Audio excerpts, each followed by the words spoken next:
Karibu tena. Rais wa Marekani Donald Trump alikutana na washauri wake waandamizi wa usalama wa taifa jana kujadili mpango wa nyuklia wa Iran kabla ya mkutano wa pili kati ya maafisa wa Marekani na Iran. Mjumbe maalum wa Trump Steve Witkoff anatazamiwa kukutana na mjumbe mwenzake wa Iran Jumamosi ijayo,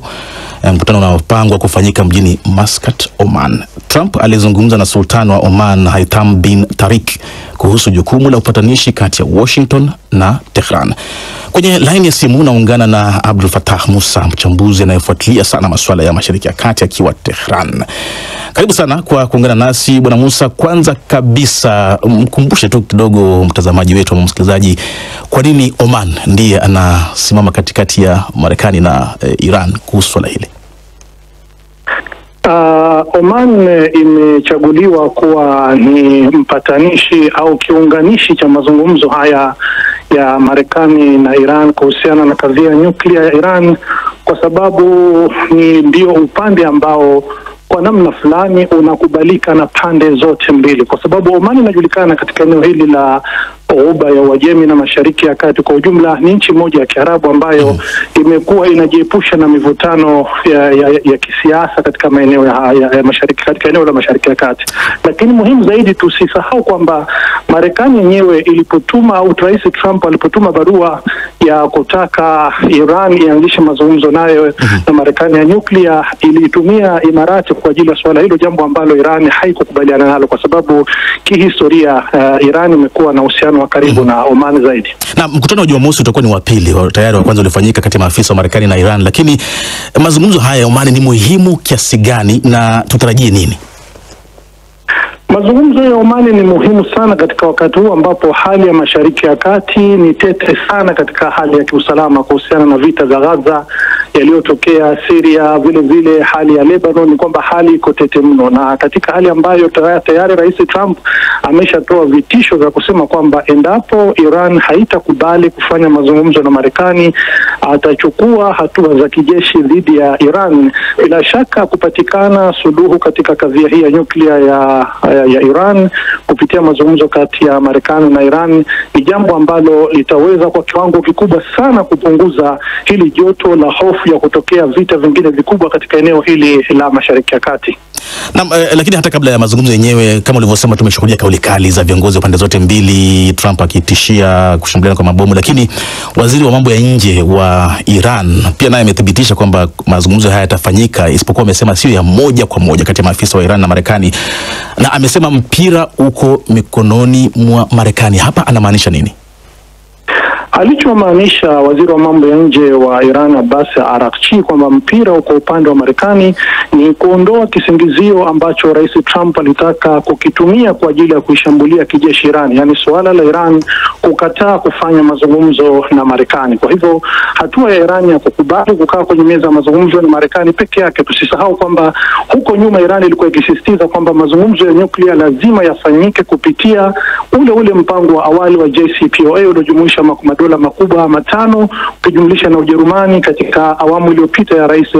Barack Obama. Kwa hivyo hatua ya sasa Iran kukubali katika mazingira haya kufanya mazungumzo na Marekani peke yake bila kujumuisha au kuhusisha na makundi mengine au nchi nyingine ambazo ni washirika katika kazi ya nyuklia, imetaka kuonyesha kwamba Iran imetaka kuondoa kisingizio chochote kile ambacho Rais Trump pengine angetaka kukitumia kwa ajili ya kuanzisha hujuma za kijeshi dhidi ya Iran. Hili swala la nyuklia la Iran linaonekana kufungamanishwa na mzozo unaoendelea Mashariki ya Kati, hasa Gaza, kwa maana kwamba Iran inachukuliwa kuwa ni kitisho kikubwa kwa taifa la Israel. Hii unadhani inaathiri vipi mazungumzo yenyewe yanafanyika Oman na pia yanayotarajiwa kufanyika mjini Rome, Italia?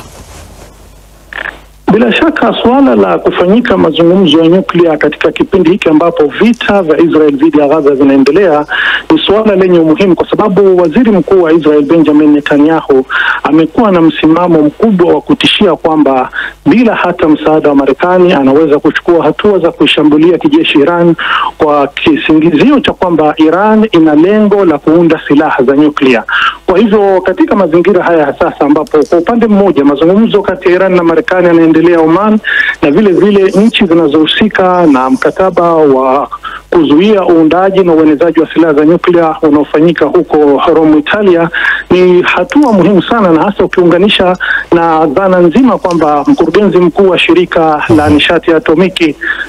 Rafael Grossi anatarajiwa kuja hapa Tehran kwa ajili ya mazungumzo na maafisa wa nyuklia wa Iran ili kumaliza baadhi ya mivutano au tofauti zilizopo kati ya wakala huo na Iran kuhusiana na mpango wake wa nyuklia.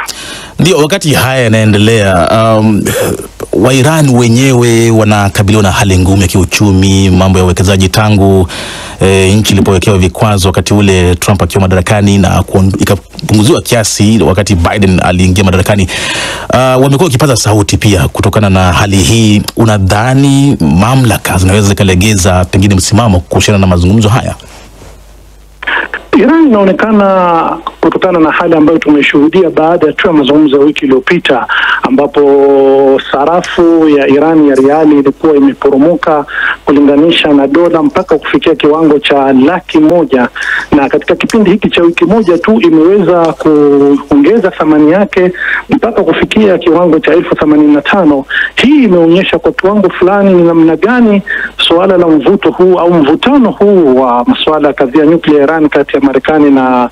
Iran umekuwa na taathira kiwango gani kwa uchumi wa Iran. Kwa hivyo hicho kilichokiashiria bila shaka kina taathira kwamba wananchi wa Iran hapa wanahisi kwamba kuna ulazima wa serikali yao kuchukua msimamo wa wastani ili kuondoa mivutano ambayo inapelekea hali ya kiuchumi ya Iran izidi kuwa mbaya. Lakini kitu kimoja ambacho kwa Iran kiko wazi ni kwamba Iran inasisitiza kuwa iko tayari kuweza kutoa uwazi wa kuhakikisha kwamba mpango wake wa nyuklia si wa malengo ya kijeshi. Lakini kitu ambacho kwa Iran ni mstari mwekundu ni hii dhana au fikra ya kwamba iachane kabisa na miradi ya nyuklia. Na umezungumzia ziara ya Rafael Grossi, mkuu wa IAEA, ambaye amethibitisha kwamba mwishoni mwa wiki atafika Tehran kujaribu kuzungumza. Viongozi na mamlaka huko wanasemaje kuhusu ziara hii, kwa sababu si mara ya kwanza Grossi anafika kule na kutaka kushinikiza ukaguzi wa vinu vya nyuklia? Viongozi wa Iran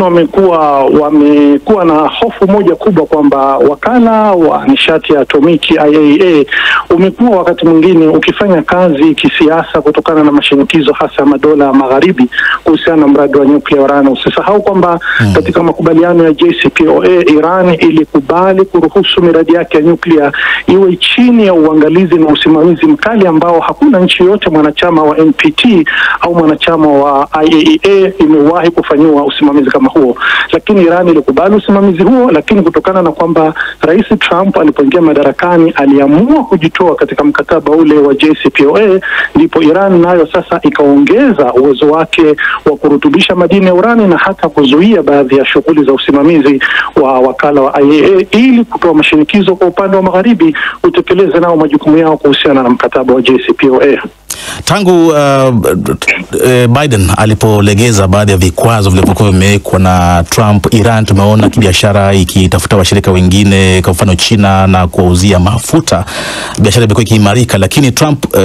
katika kauli zake za karibuni amenukuliwa akisema kwamba kama hakutakuwa na makubaliano kati yao, yaani Marekani na Iran, basi hatakuwa na budi ila kurejesha vile vikwazo ambavyo walikuwa ameviweka katika muhula wake, na hasa kwa washirika wa kibiashara wa Iran, kumaanisha kwamba pia nao wakifanya biashara na Iran wanawekewa vikwazo. Hii itaifanya Iran pengine kutizama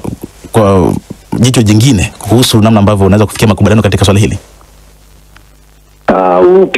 Ukizingatia katika kipindi cha mwanzo cha urais wa Rais Trump, yeye mwenyewe alisema kwamba atahakikisha kwamba Iran mauzo yake ya mafuta yanafikia mpaka katika kiwango cha 0 ili tu kuhakikisha kwamba anailazimisha Iran ifanye mazungumzo na Marekani. Na katika kipindi chote cha miaka 4 ni kwamba Marekani au serikali ya Rais Trump haikufanikiwa kufikia lengo hilo. Kwa hivyo katika hali ya sasa, ikiwa si vitisho vya kijeshi, kwa mtazamo tu wa vitisho au vikwazo vya kiuchumi, na hasa katika mazingira ya sasa ambapo tunaona kwamba Marekani chini ya uongozi wa Rais Trump imeanzisha kusababisha vita vya kibiashara na kiuchumi na ulimwengu mzima.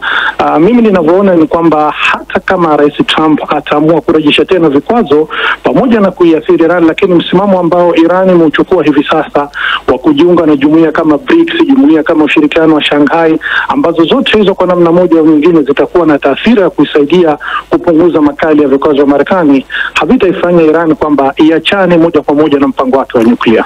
Abdul Fattah, niulize tu, hii leo Kremlin imesema kwamba Urusi ipo tayari kufanya kile kinachowezekana kusaidia kupatikana kwa suluhisho la kidiplomasia kwa mkwamo huu uliopo kati ya Marekani na Iran kuhusiana na mpango wa nuclear. Moscow bila shaka tunafahamu ina kiwango kikubwa sana cha silaha za nuclear, lakini pia nayo ipo katika mgogoro na Ukraine. Hapa Urusi inaweza kuaminika katika swala hili?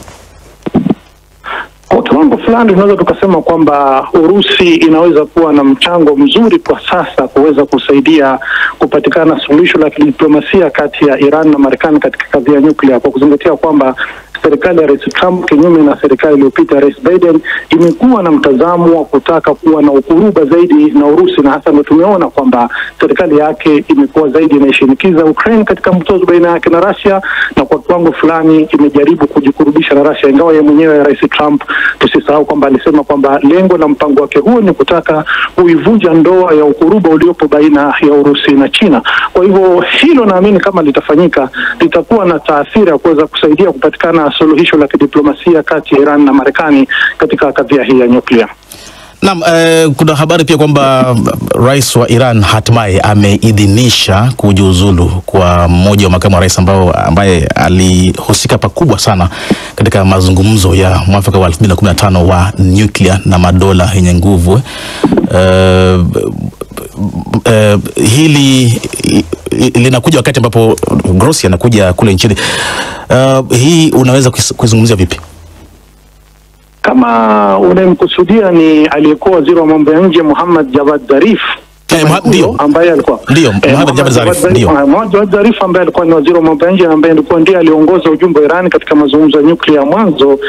Yeye kimsingi uamuzi au msimamo wa kuamua kujiuzulu wadhifa wake umechangiwa zaidi na mivutano ya masuala ya kikatiba na kisheria, kwamba nafasi ambayo Rais Pezeshkian alimteua kuwa ni mshauri wake wa masuala ya kimkakati ni nafasi ambayo haipo kikatiba. Kwa hivyo ni mashinikizo kwa hakika ya idara ya mahakama ndio ambayo na bunge vile vile zilivyochangia zaidi kumfanya Zarifu aamue kuchukua uamuzi wa kujiuzulu nafasi yake kama mshauri wa rais. Lakini si swala ambalo lina mfungamano wote na kadhia hii ya nyuklia au safari ya Grossi hapa mjini Tehran. Nikushukuru sana Abdul Fattah Musa.